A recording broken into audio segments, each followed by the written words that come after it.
Bienvenidos una semana más al podcast sobre inversión y educación financiera, fondos de inversión y valores.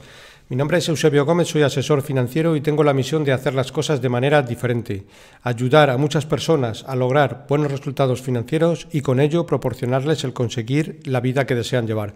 Para cualquier duda o consulta sobre este podcast, mi dirección de email es eusgomez@gmail.com. Bueno, como siempre empezamos recordando la responsabilidad y el aviso legal. El actual podcast tiene un carácter informativo y divulgativo. No supone bajo ningún término ninguna recomendación de compra o de venta de ninguno de los fondos o acciones mencionados en este podcast. La publicación de este podcast es a título personal. Como siempre, os recuerdo y os agradezco, le deis un like en la aplicación donde lo estéis escuchando, ya sea iBooks, Spotify, Apple Podcasts, etcétera. Bueno, para que de esa manera nos posicionen el podcast dentro de las mayores posiciones y tengamos mayor visibilidad. Es algo que, bueno, nos cuesta mucho y se agradece bastante porque ayuda mucho. Luego los algoritmos estos de las aplicaciones, cuando tienes mayores likes, lo posicionan dentro de las primeras posiciones. Bueno, esta semana vamos a hablar de cuáles han sido los mayores inversores de la historia.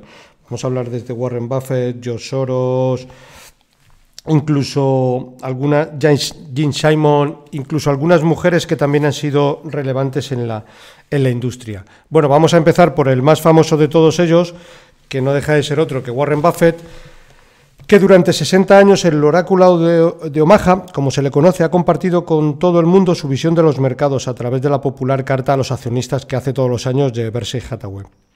En este documento, en ocasiones cargado de sorna y humor, siempre suele recoger la evolución, bueno, de todo su imperio, que como bien sabéis, pues este año va a dejar de liderar a finales de año porque, bueno, se ha planteado ya la jubilación. No recuerdo muy bien, pero que anda por los 95, 96, por ahí anda de años, ¿vale?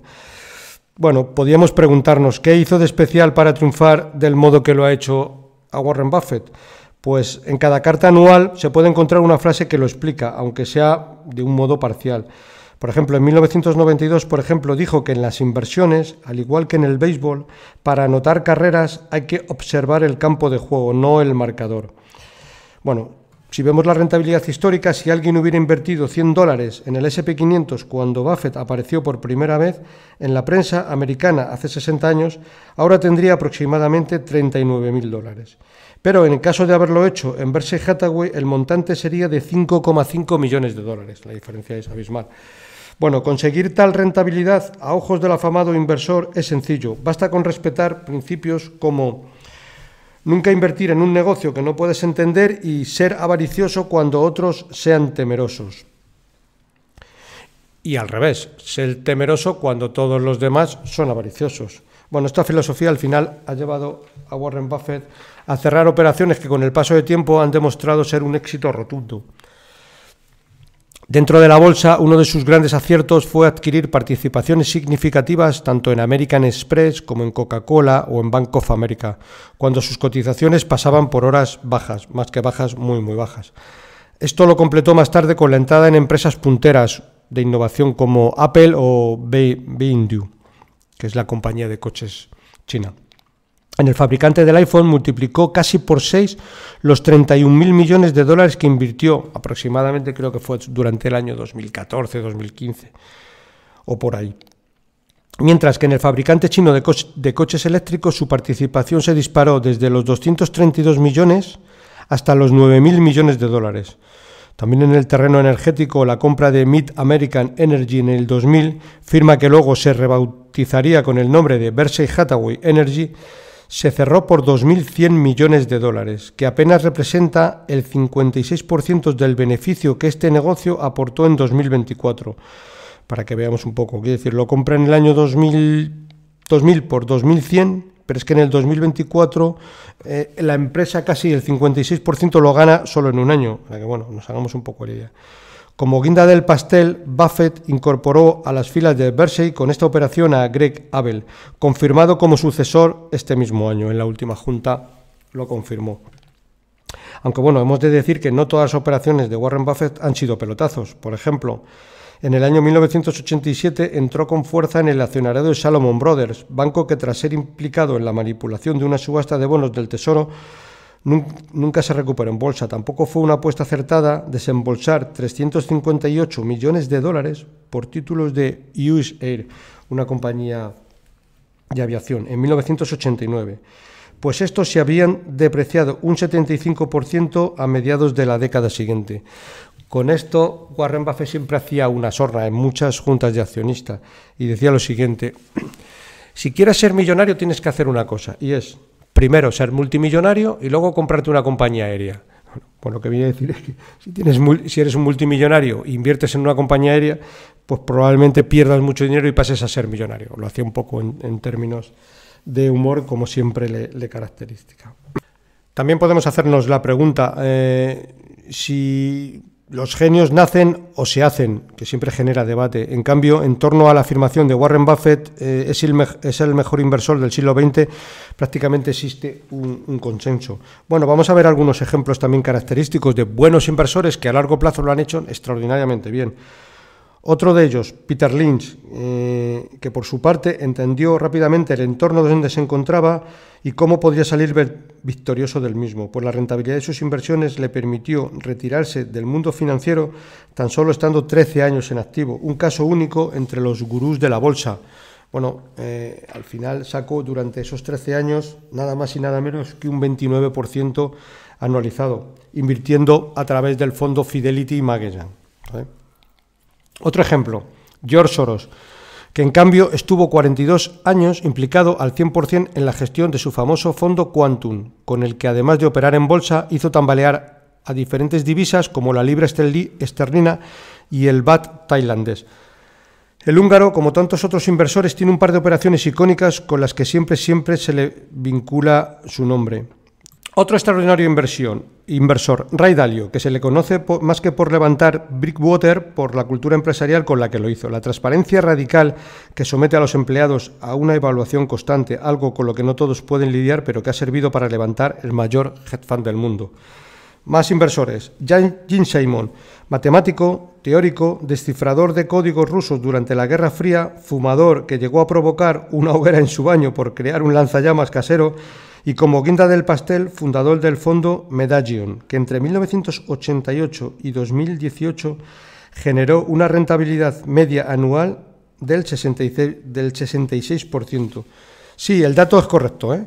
Ni siquiera Warren Buffett ofreció tal retorno a los accionistas del Berkshire Hathaway durante esos 30 años. Bien es cierto que para los clientes de Simon no llegaron a ver ese 66%, sino que la rentabilidad caía hasta el 39%, por las elevadas comisiones que debían pagar por depositar su dinero en el hedge fund Renaissance Technology. ¿Cómo logró este profesor de MIT y Harvard batir a todos los tiburones de Wall Street? Bueno, recopilando ingentes cantidades de datos y creando fórmulas que le permitieron identificar antes que nadie las tendencias del mercado. Simon fue el fundador de la inversión cuantitativa, en la que el buen olfato de un analista o cualquier emoción humana no tienen cabida. Los algoritmos determinan cuándo es momento de comprar o vender una acción. Simon dejó su carrera académica a pesar de que sabía poco de trading y nunca había tomado una clase de finanzas. Este le pasó factura durante los primeros años, pues malas operaciones, como una en la que perdió $1 millón en el mercado de bonos, estuvieron cerca de provocar el cierre del fondo. Este no despegó por completo hasta 1990, 12 años después de su fundación, cuando obtuvo su primer $1 millón de beneficio en un solo día y cerró el ejercicio con una ganancia del 55,9%. Su mejor año, incluyendo comisiones, fue durante 2008, cuando el retorno actual fue del 152%. Excluyendo las comisiones, hay que remontarse a 2000 con una ganancia del 98%. Vemos que el fondo lo que ganaba mucho dinero, sobre todo era cuando los mercados, yo creo que se ponían bastante volátiles y caían bastante, pero en general con la volatilidad extrema. Bien. Que Medallion ofreciera tan buenos resultados a sus clientes durante tanto tiempo fue principalmente mérito de Simons, ¿de acuerdo? Pero no porque él ideara todas las fórmulas y algoritmos, sino porque por su capacidad de mantener un equipo de mentes brillantes. Estos estaban también bastante bien pagados, disfrutaban de una cultura corporativa sana y al estar asentados en Long Island y proceder del mundo académico, no tenían la tentación de cambiar de firma y trasladarse a Manhattan con el resto de la élite financiera. A Simon, que falleció hace un año y su fondo siempre le rodeó un cierto halo de misterio. Pese a su éxito como inversor, fue un gran desconocido dentro de la Gran Manzana durante años y se le apodaba un poco la ballena blanca por lo difícil que era localizarlo y obtener información de él. Bueno, más sobre Peter Lynch. Comentaba lo siguiente: con posiciones cortas solo puedes ganar hasta un 90%. Con posiciones largas puedes llegar a multiplicar por 10 tu inversión. Esta era un poco la mentalidad de Peter Lynch, que se convirtió un poco en el icono de Wall Street. Algo que para lo que le bastaron solo 13 años, como recordaba anteriormente. Pues entre 1977 y 1990, que estuvo al frente del fondo Magellan de Fidelity, tiempo en el que logró una rentabilidad anualizada del 29%, que es una barbaridad. Una vez amasó una fortuna, prefirió retirarse como inversor profesional y dedicarse a administrar su dinero y contribuir a proyectos filantrópicos. Esta libertad que ha disfrutado durante décadas es la que echó de menos durante su juventud, pues el fallecimiento de su padre a raíz de un cáncer cerebral le obligó a trabajar como caddy en un club de fútbol. Paradojas del destino, fue allí donde nació su pasión por la bolsa, al escuchar las conversaciones que empresarios, inversores mantenían entre hoyo y hoyo. Gracias a una beca pudo estudiar finanzas en el Boston College, donde realizó su primera incursión en los mercados con el dinero que había ahorrado en los campos de golf. Y lo que hizo fue comprar 100 acciones de la aerolínea Flink Tiger a $7, que años más tarde le ayudaron a financiar un MBA en la Escuela de Negocios de Wharton, pues se dispararon hasta los $80. En 1968 se unió a Fidelity como analista de empresas textiles, metalúrgicas y químicas, función que desempeñó hasta que en 1974 fue nombrado director de investigación. Ya en 1977 tomó el control del fondo Magellan Fund, que entonces gestionaba 18 millones de dólares. Cuando él se marchó, dicha cifra se había disparado hasta los 14.000 millones de dólares. Durante esta etapa, Lynch se dio a conocer como un inversor camaleónico, capaz de obtener rentabilidad en cualquier contexto, y un adicto al trabajo, pues hablaba constantemente con ejecutivos de empresas y analistas. Aunque él siempre defendió que lo mejor a la hora de invertir era centrarse en pocos sectores, aquellos de los que se tenga más conocimiento. Su cartera no podía ser más variada. Las empresas que le brindaron mejores resultados fueron Fannie Mae, del sector hipotecario, y Ford. También obtuvo jugosos dividendos de sus participaciones en Philip Morris, la Teleco MCI, Volvo, la aseguradora Kemper y las tiendas de bricolaje Loft. Bueno, también aparte de una buena rentabilidad histórica, Lynch también dejó importantes consejos para los pequeños inversores, a quienes recordaba que más dinero se ha perdido tratando de anticipar la corrección que en la propia corrección, y animaba a descubrir los diamantes del mercado que las grandes gestoras pasaban por alto. Amante del café de Dunkin' Donuts, cuenta que se animó a invertir en la empresa porque estaba convencido de que si a él le gustaba lo que servían, a mucha otra gente también. Eso sí, antes de poner un solo centavo, estudió a fondo el estado financiero de la compañía y también comentaba que no existían atajos mágicos. Bueno, otro gran inversor, George Soros. Y un poco lo que diferencia a George Soros del resto de leyendas de Wall Street es que su éxito como inversor no es un poco lo más fascinante de su vida. Él es un superviviente del Holocausto, alguien que durante su adolescencia temió por su vida cuando los nazis invadieron su Hungría natal, asesinando a 500.000 judíos que vivían en el país. En más de una ocasión vivió cómo fusilaban a orillas del Danubio a personas que habían hecho lo mismo que él para ocultar su origen, falsificar sus documentos de identidad. Aquellos años le obligaron a desarrollar un autocontrol sobre sus emociones que le fue de gran ayuda en su etapa como inversor. Paradójicamente, él discrepaba de la teoría de que el mercado era eficiente y creía que los inversores operaban principalmente en función de su percepción de la realidad. Una línea de pensamiento que bautizó como reflexividad.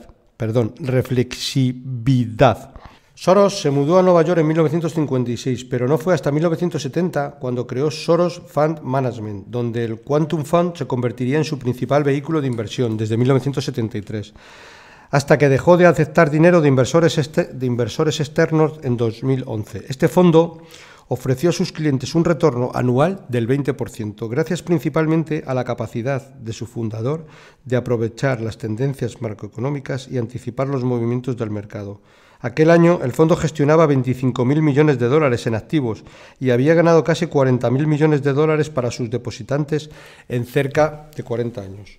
Una de sus primeras operaciones con gran repercusión tuvo lugar a finales de la década de los 80, cuando tomó posiciones en Société Générale cuando iba a ser privatizada, lo que disparó su cotización a posteriori. Eso sí, fue una operación por la que Soros acabó siendo multado por prácticamente 1 millón de euros por el uso de información privilegiada, con lo cual, en este caso digamos que no fue astucia, sino que fue información privilegiada. Pero el magnate húngaro pasó a ser conocido como el hombre que quebró el Banco de Inglaterra cuando el 16 de septiembre de 1992 ganó 1.000 millones de dólares en un día gracias a apostar contra la libra, que él consideraba que estaba sobrevalorada. 5 años más tarde volvió a ganar mucho dinero, aunque en esta ocasión con el baht tailandés. Puso esta moneda en su punto de mira porque consideraba que estaba siendo sostenida artificialmente por el gobierno y saldó su apuesta con ganancias de 1.000 millones de dólares. Sus apuestas bajistas no siempre han salido bien, pues en 1999 perdió 700 millones de dólares porque, a diferencia de su pronóstico, las empresas de Internet no se desmoronaron en el parqué. Predijo la burbuja de las .com, pero erró por el tiro en un año, es decir, sabía lo que iba a pasar, pero no cuándo. Y muchas veces cuando tomas apuestas bajistas tienes que saber también el tiempo, porque si no es probable que la posición te coma, porque están apalancadas y demás cuestiones, ¿vale? Ray Dalio. A Ray Dalio se le conoce tanto por su éxito como inversor como por la cultura empresarial que fomentó para conseguirlo. Su popular transparencia radical consiste en grabar todas las reuniones internas para dar un feedback brutalmente honesto a los empleados, evaluar a estos de manera constante con una aplicación interna y mostrar tolerancia cero con la falsedad o con la diplomacia. La verdad por encima de la armonía.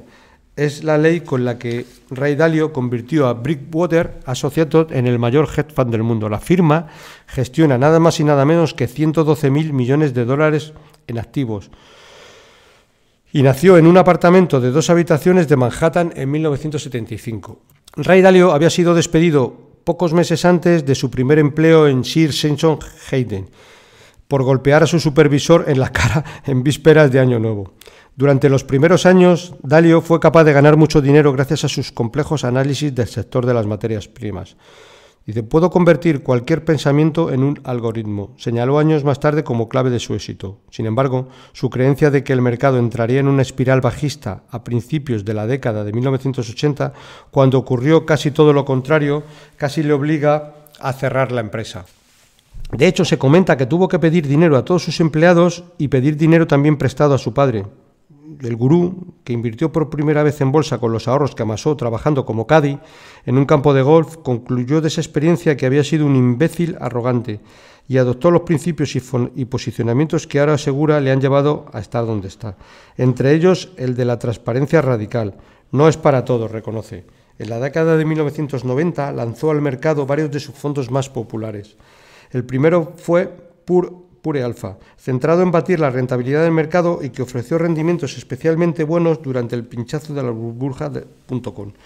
Luego llegó Hale Water, centrado en seguir de cerca la tendencia de los grandes índices e ideado para inversores que buscan una cartera diversificada que minimice los riesgos.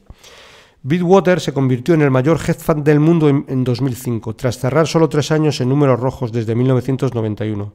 Su consolidación como referente del sector llegó con la crisis financiera, pues Dalio adelantó el fin del crecimiento del sector inmobiliario y el colapso de los bancos y también del mercado crediticio. Esto explica que Pure Alpha, el fondo, subiera un 10% en 2008, cuando el S&P 500 se desplomó un 38,5%, para que veamos un poco las cifras. Bueno, más inversores célebres. John Templeton. No se asusten, decía John Templeton, durante una crisis de la bolsa. Sabía de lo que hablaba, pues le tocó vivir la Segunda Guerra Mundial, el conflicto de Corea, la Guerra Fría y la crisis de los misiles de Cuba. El definido por la revista Money como posiblemente el mejor selector de acciones global del siglo, siempre mostró una actitud optimista a la hora de invertir. De lo contrario, ¿cómo se le habría pasado por la cabeza pedir dinero para comprar 100 acciones de 104 empresas que se vendían a $1 por acción a menos en 1939?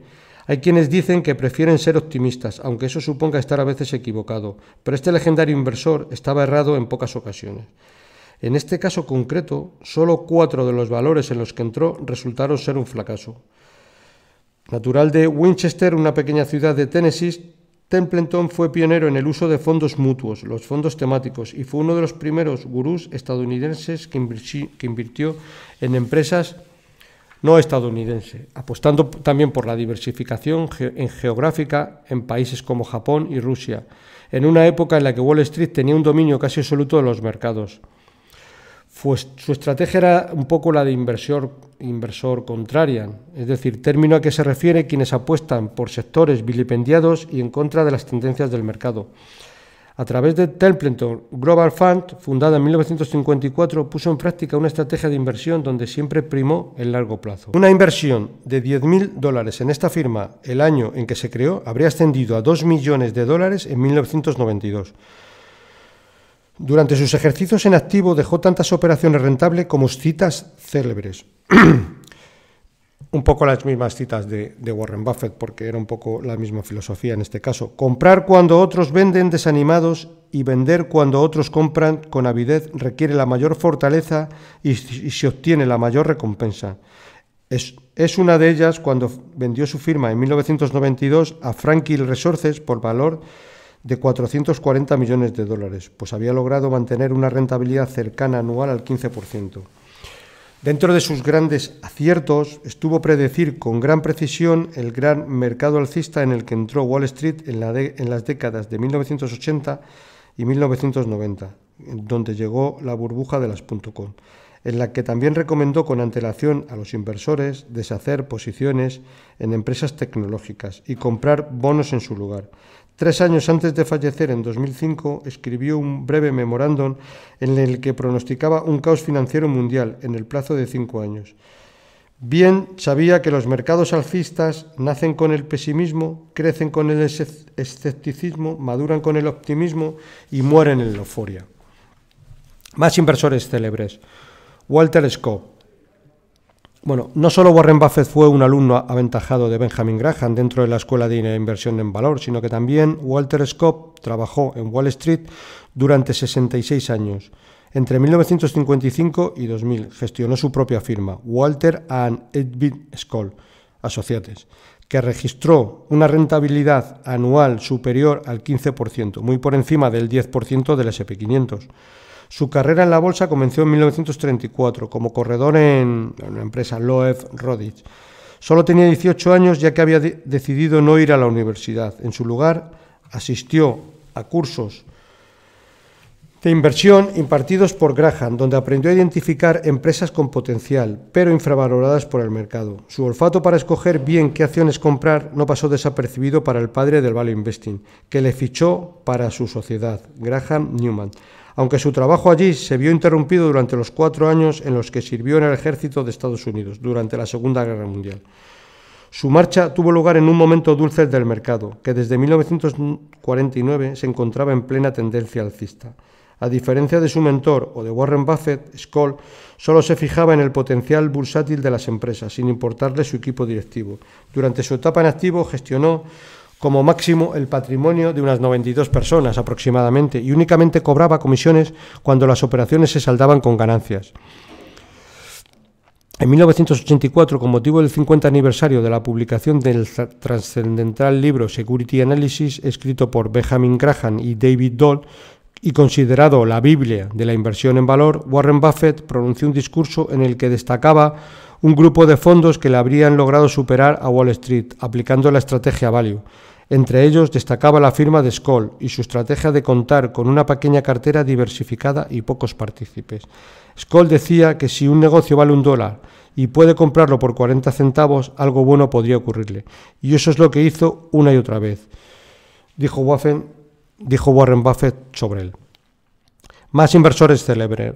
John Niff, Una inversión de $1.000 en el fondo Windsor en 1964 habría ascendido a más de $56.000 a finales de 1995. En el mismo espacio de tiempo, este montante inicial habría ascendido a $23.000 en un fondo indexado al S&P 500. El mérito de este producto de la firma Wellington estaba en la elevada rentabilidad que fue capaz de conseguir John Neff, un inversor rechazado en sus comienzos por Wall Street y que nunca se dejó influir por las modas del mercado. No obstante, esto nunca le cegó, ni le hizo ganarse la reputación de alguien demasiado testarudo. No te regodes en la simple diferencia. Hay una delgada línea entre ser inconformista y ser simplemente terco, aconsejaba. Bueno, natural de Ware, Pensilvania, Neff se graduó como cum laude en la Universidad de Toledo, Ohio, pero en sus primeras entrevistas de trabajo en Nueva York no le ofrecieron puestos atractivos, por lo que acabó en el National City Bank de Cleveland. No fue hasta 1963, 8 años después, cuando se hizo con el puesto de gestor de fondos en Wellington. La firma le fichó para que se hiciera cargo de compañías en crisis, algo de lo que no mostró temor alguno, pues estaba convencido de que podía conseguir más rentabilidad con ellas que diversificando en los sectores más populares. Durante las 3 décadas que gestionó el dinero de sus clientes, siguió un estilo de inversión frío y en el que solo atendía a un dato: el número de veces que el beneficio de una compañía está contenido en el precio de la acción, es decir, el PER. Para él, era en las acciones poco populares donde se podía ganar dinero. Compra acciones que a los inversores menos prudentes les parezcan malas y espera que se reconozca su valor, aconsejaba. Neff, para quien la rentabilidad por dividendo era otro factor clave en su faceta de seleccionador de acciones, solo compraba empresas que estuvieran en oferta y esperaba a tener ganas de presumir de ellas para venderlas. Bueno, si pasamos un poco ahora a cuáles han sido las mejores mujeres dentro del mundo inversor, y aunque hay pocas y cuesta encontrar datos, bueno, al final para la mujer no ha sido fácil abrirse un hueco en el mundo de los mercados financieros. A lo largo de la historia ha habido muy pocas que hayan conseguido llegar a los más altos de Wall Street, y en la actualidad tan solo Katie Watt ha conseguido hacerse un nombre reconocido a nivel global en la industria. Para ello, fue trascendental en el año 2020, en el que su célebre fondo ARK Innovación cerró con una revalorización de casi el 153%. En una entrevista con el diario Expansión, realizada el año pasado, prometió rentabilidades promedios del 15% para los próximos 5 años y reafirmó su optimismo con el Bitcoin. Decía, valdrá 10 veces más en 2030 de lo que vale ahora. También es tremendamente optimista con Tesla, cuya acción ve en $2.000, lo que supondría multiplicar por más de 6 su precio actual.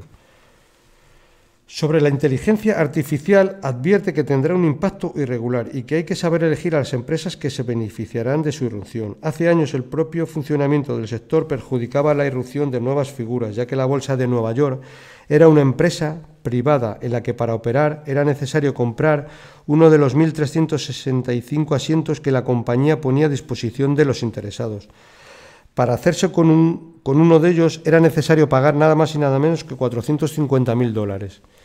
Y la primera mujer en adquirir uno fue Muriel Sieber en 1967, quien tras 3 años trabajando para varias firmas se cansó de cobrar menos que los hombres y fundó su propia empresa para invertir con libertad. Trabajó en el parqué hasta que una década más tarde volvió a ser pionera, en este caso al convertirse en la primera mujer en ocupar el cargo de supervisora del sector bancario del estado de Nueva York. Otra mujer de la misma generación, Geraldine Weiss, tuvo que ocultar su género porque sabía que sus recomendaciones se tendrían menos en cuenta por el mero hecho de no ser un hombre.